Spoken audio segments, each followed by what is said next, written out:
Vet refuses to help homeless man's dog. Days later, this happens. When this homeless man's dog got sick out of nowhere, panic struck. The dog's owner quickly realized this wasn't just a simple stomach cramp, so professional help was needed. But when the man and his pet arrived at a local veterinarian, they were bluntly refused. He couldn't believe it. Why wouldn't she help? But then, days later, this happened. The sad turn of events all started on a rainy Monday afternoon. Martin had just woken up from a short nap underneath the bridge he and his dog had called home. But instead of waking to the sight of his furry friend's wagging tail, Martin saw something much more heartbreaking. His 9-year-old dog Toby was lying on his side and was whining intensely. There clearly was something wrong with him. The sight of his dog in pain awoke Martin instantly. He had his dog for years, and little Toby made his way through the harsh conditions of homeless life effortlessly. So the fact that his four-legged friend now showed signs of struggle meant that there was something serious going on. Martin shifted his body next to Toby and held the dog in his arms. It seemed like he had pain in his stomach, Martin thought. Martin looked at his dog with a worried face. Toby was whining more and more, and the homeless man felt his dog shiver in his arms. It was a horrible feeling. Martin did not know what was going on. Did he eat something he was not supposed to? Did he have a stomach infection? A million thoughts ran through the worried owner's head. But his conclusion was always the same: Toby needed professional help. They needed to find a vet who could take a proper look at Toby, and they needed to find one quickly. So, without hesitation, Martin lifted his dog off the ground. It was already late in the day, and if they wanted to find a still open vet, they needed to hurry. Martin asked around and discovered that the town only had one veterinarian, and it was just a few blocks away. Martin quickened his pace because the pedestrians told him the vet would close in 5 minutes. After a tiring sprint, Martin made it to the vet in the nick of time. The lights inside were still on, meaning he made it in time. But beyond that, the rest of the waiting room was completely empty. The worried dog owner freed up one arm and tapped the vet glass window with his index finger. Martin was happy to see that the vet's waiting room was empty. He realized that his appearance as a homeless man was far from pleasant, and he always feared the judgment of strangers, especially in an indoor environment. But with the vet's office clear of customers, he had nothing to worry about. At first, there was no response. So, after a short wait, he tapped a bit harder using his entire fist. The window of the vet's officer vibrated because of Martin's knock. Surely, this would be enough to get the vet's attention, Martin thought. He usually didn't like to be this forward, but the whining dog in his arm forced his hand.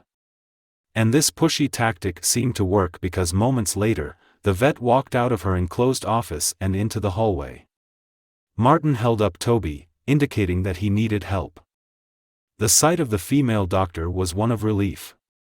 It meant that Toby was going to get the help he desperately needed. No veterinarian would leave an animal out in the cold when it was clearly sick, not even when it belonged to a homeless man. "You're going to get better, Toby, this woman is going to make sure of that," Martin spoke to his dog in a kind voice. But Martin and Toby were up for a big surprise because when the female doctor arrived at the door, she only opened it a bit. Martin wanted to enter with his dog and put one foot forward, but the woman kept most of the door shut. Her hand gripped the handle tightly like she was ready to block Martin's path of entry. "What do you want?" the white-robed lady said in a harsh voice. The tone of this woman took aback Martin.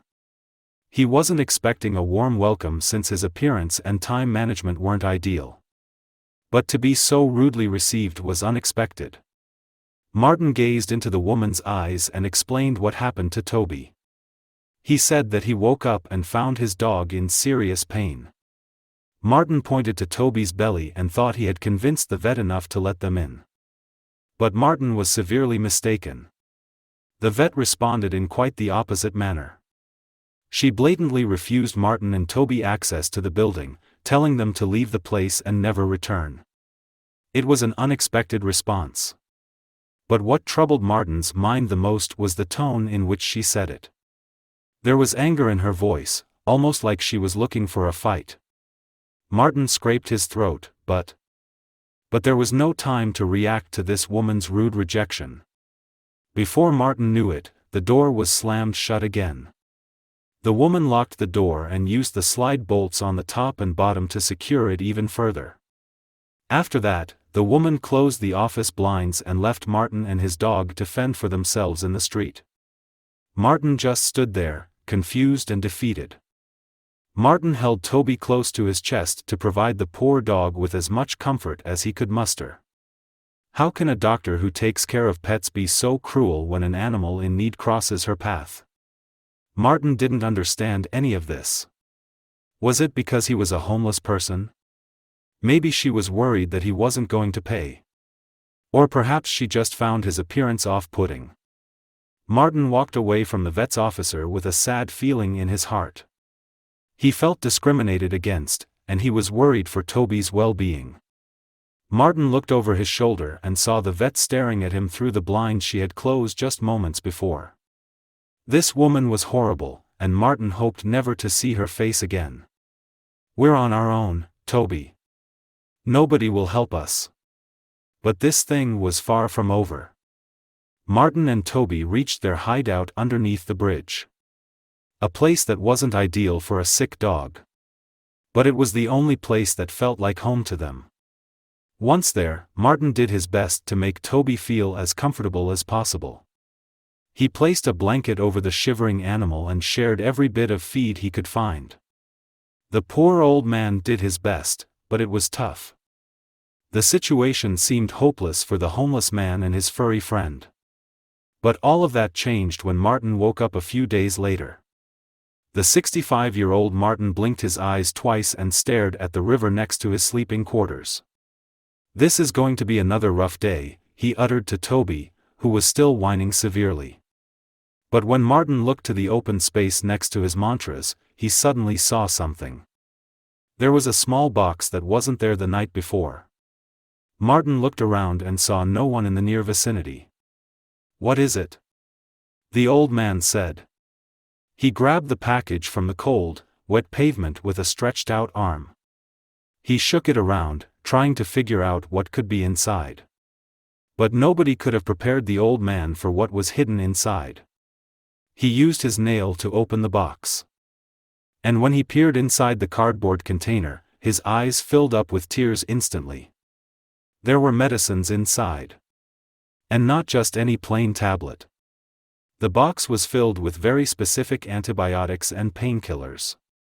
All were intended for stomach and bowel problems for dogs. There was only one possible explanation for all of this. The veterinarian from a couple of days ago must have found them and placed the box there. Martin ruffled through the pill-filled boxes and saw that there also was a little note at the very bottom. He read the written message, and when he did, it proved his hypothesis. The medicines came from the vet, who refused them entry days before. It stated that the medicines she provided would probably help Toby. But she also requested them once more to stay away from the clinic. "For your own safety." Martin was confused about why this woman, who did not want him and his dog around, decided to go through all this trouble for them. It was not like they were hiding, but finding one man in a town full of people could not have been an easy thing to do. But there was no time to question her motives. Martin grabbed the medicine and started feeding them to Toby. After Toby took the pills, things looked up again. The dog's shivering stopped the same day. And after 48 hours, the sickness seemed gone altogether. Martin was overjoyed to see the wagging tail of his dog again and was extremely thankful to the vet, who had a weird change of heart. The old man knew they weren't welcome at her clinic, but Martin chose to ignore her request because a thank you was in order. With a fully recovered Toby, Martin walked through the heart of town. Life looked joyful again now that his dog was well again. And the old homeless men felt that the kind veterinarian needed to hear that. Martin and Toby arrived at the vet's clinic around closing time again. He was still afraid of judgment, so he came by when customers were at a minimum. Martin saw the vet through the clinic window. Martin was about to tap on the window, hoping that the woman would greet him kindly this time. But right before he made his tapping motion, a second person came into the frame. It was a tall man with darkly colored hair. He wore no robe, and he came out of a dark back room of the clinic. Martin watched the scene unfold from the clinic window. And what he witnessed then shocked him. There was something about this man that triggered Martin. And apparently, it did the same thing to Toby.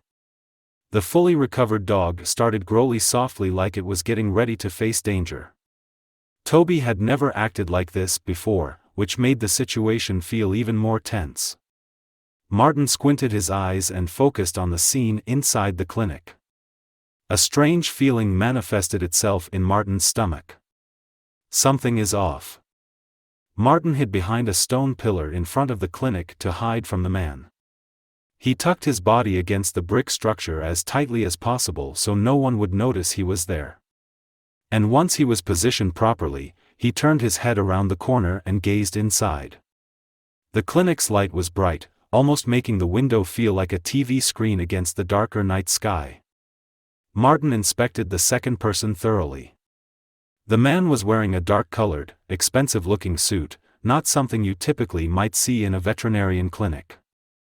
It seemed like the man and the vet were caught up in a heated conversation of some sort. Well, it was not much of a conversation since the suited man did most of the talking. He came across as menacing and spoke in a high volume. There was something off about this situation.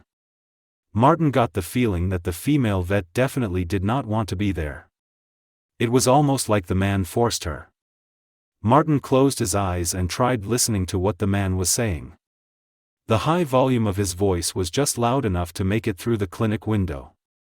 "You must be more careful, nobody may know about this." The man used his index finger to poke the woman's chest as if he wanted to make his point even more clear. Martin saw that the veterinarian gave a nervous response. She felt intimidated by the man and only shook her head up and down without speaking. It was a threatening thing to watch, and Martin grew very concerned for the woman who helped him and Toby. But then something unexpected happened. Maybe it was the loud sounds coming from the suited man's mouth, or maybe Toby could feel the tension building up in Martin's body. Whatever it was, Toby responded to it. The small, scruffy dog opened its mouth and started barking uncontrollably.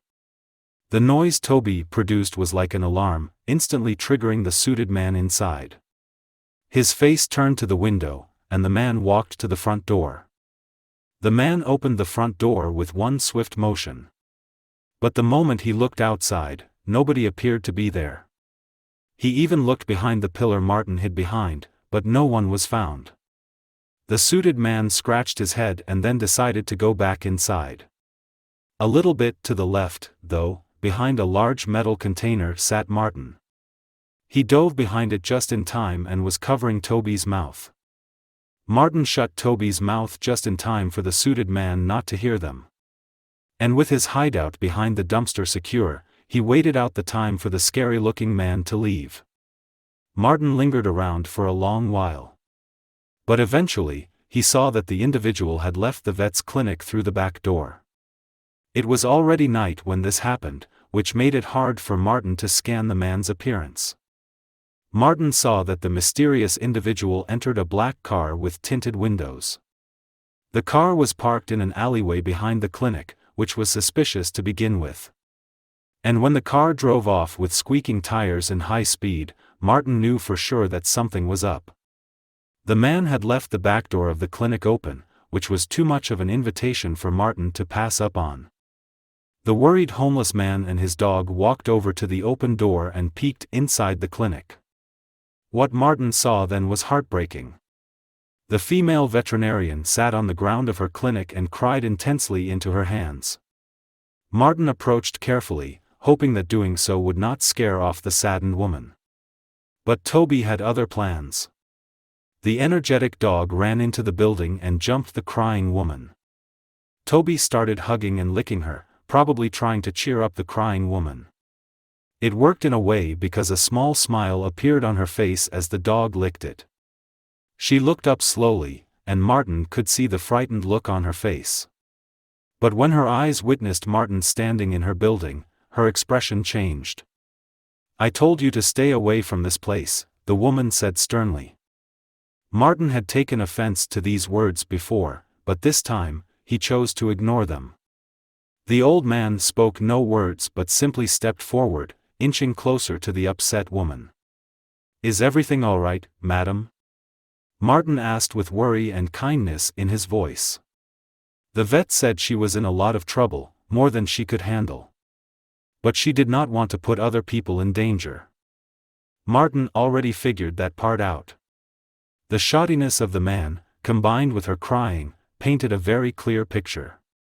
Martin did not know the extent of the trouble she was in. He asked about it and waited for her response. The vet looked into Martin's eyes and, after that, scanned his entire persona. She was trying to figure out if he was trustworthy because her story would put all of them at risk. The vet hesitated at first because she was afraid to get someone else involved. But there was something about the way Martin carried himself that made her trust him. It also helped that Toby was still happily wagging his tail and tried to like her face the entire time. The woman's stern look and tensed-up posture softened quickly. And after that, she stood up and promised to tell Martin everything. The vet started by introducing herself. She said that her name was Dr. Emily Hart. She owned this clinic and worked in this building for over 20 years. And the man from before, who was he? Martin admitted that he was spying on them and said he witnessed the scene through the clinic's windows.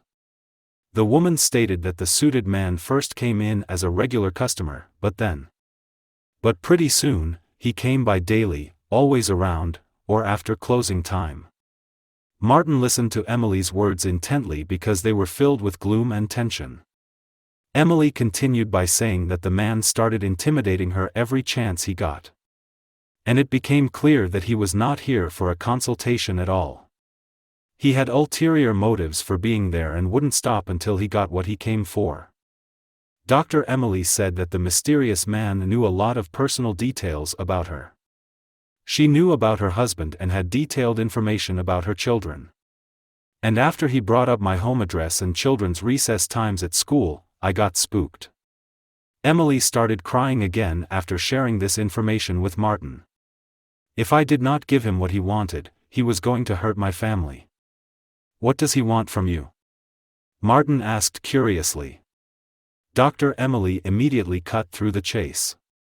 She said that the man wanted drugs. "Drugs?" Martin said, confused. "Yes, drugs. You might not think it, but a veterinarian is quite a hotspot for all sorts of drugs. We stock large amounts of morphine, hard-to-acquire types of antibiotics, and many more rare medications. All of these drugs are expensive and could be targets for drug gangs." The still crying Emily went on to say that the man in question belonged to one of those gangs. He forced her to order large quantities of those drugs. Drug and administration agencies hardly check the purchases of animal care facilities. So, her veterinarian clinic was a perfect cover-up for this criminal's activities. Every day, more of these prescription drugs came in, and every day, the suited man came to collect. Emily told Martin again that if she did not comply, he was going to harm her family. The man said he knew where to find them and had the evidence to prove it. He even showed me the gun he was going to use if I didn't listen. Emily said she lived in fear daily. But she had no one she could talk to, so telling Martin right now kind of felt like a relief. Martin was in shock after hearing the veterinarian's story. He forgave the poor woman immediately in his head for refusing help the first time. Her reasoning was very logical. He wanted and needed to help her, but he couldn't do it alone. Martin told the woman that they needed the police to get involved. They needed manpower and resources. But Emily was afraid to do so. "We just can't do that." Emily feared that if the police got involved, this thing would get too big. The suited man would surely get wind of it. And if he did, her family would be in great danger. Martin understood her thoughts but also said there was no other way. You can't live like this. The old homeless man tried to calm the panicking woman. He also tried to convince her further that this was the only way. Somehow, his convincing worked because that same evening, the two of them and Toby, of course, visited the local police station. Upon entry, though, there was a small hiccup. When the two of them walked into the police station together, Martin stood out like a sore thumb. Emily stood next to him and was still crying a bit, and the way Martin looked provoked the policeman. Is this bum bothering you? Emily wiped away her tears and looked up at the police officer who spoke the words. She immediately took away all doubts and shut down the man. Emily told the officer that Martin was a friend and that he was there to help her, not harm or bother her. This man is a saint and deserves to be treated as such. The two of them and Toby sat down and told the policeman Emily's story. During the conversation, Martin and Emily both saw how shocked all the policemen were.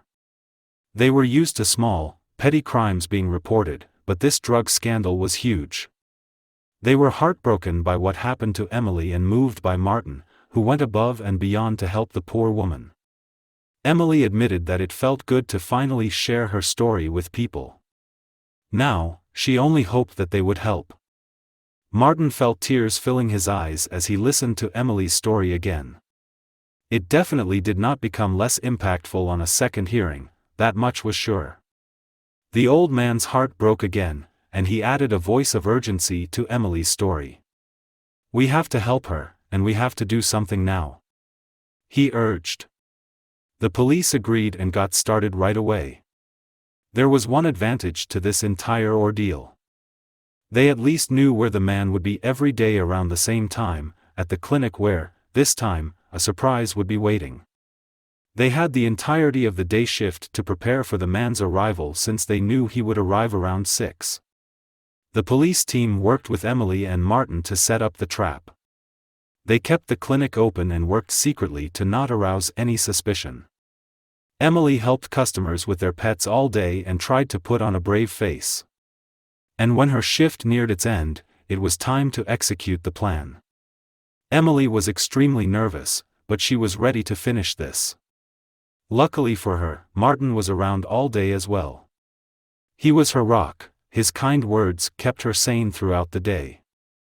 He waited in a back room and provided calmness when needed. After the last customer left the clinic, it was time to spring the trap set by the police.